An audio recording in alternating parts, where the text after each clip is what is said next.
থেকে এসলে? আমি লালচুরা থেকে। বাসা কোন জায়গা? কইলিয়া যেতে আসলে? এটি আমার না তো, এটি আরেকজনের, মানে আমার লগে আইছিল। সে কইতে পারি না, মানে এমনি বাইক সিগনাল যে রাতের সময় হেও, মানে আমিও আই আর হেও আর হে আর কি রাস্তার মধ্যে দাঁড়াই না আসেন, গাড়ি ফান না দেখে আমার এমনি সিগনাল দিছে। আমি কইছি আমার কই দিতাম, বললাম ধর্মনগর আমার লইয়া যাও। তো হেও আমার বাইকও উঠছে, আইসে কেন আইসে পরে স্যার তারা সিগনাল দিছে, এরপরে মানে দৌড়াইয়া বাড়ছে। বাইকের কোন জায়গায় ছিল মালটা? বাইকও না, এটা বেটা তার হাতেও আছে।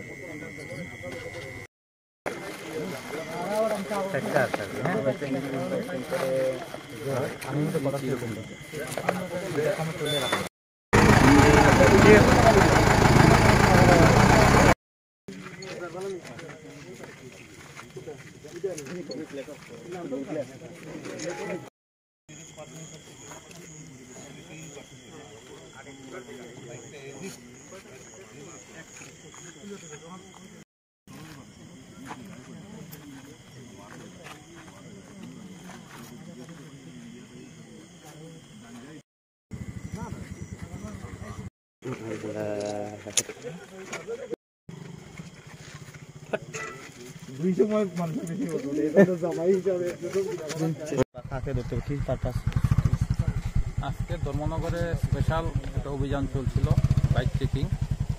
এই বাইক চেকিংয়ের সময় দিগলবাগ থেকে সিগন্যাল অমান্য করে এই রাস্তা দিয়ে এই ফৈজুর রহমান, তার সাথে একটা ছেলে ছিল, মানে পালিয়ে যেতে ছিল। তখন পুলিশ পিছা করে এখানে ধরেছে। তার কাছ থেকে পাওয়া গেছে 4টা সাবানে গেছে, প্রায় 40 গ্রামের মতো ব্রাউন সুগার। তার নাম ফৈজুর রহমান, বয়স 23 বছর, বাড়ি উত্তাকালী। মালগুলো কোথায় নিয়ে যাচ্ছে? নিশ্চয়ই বাড়ির দিকে নিয়ে যাবে, কিন্তু ওই দিকে পুলিশ ছিল তাই এই রাস্তা দিয়ে এসেছে, কদমতলার দিক থেকে আসছিল। ধর্মনগর থানাতে একটা কেস হয়েছে, ইনভেস্টিগেশন চলছে। যে পালিয়ে গেছে তাকে অ্যারেস্ট করা হবে।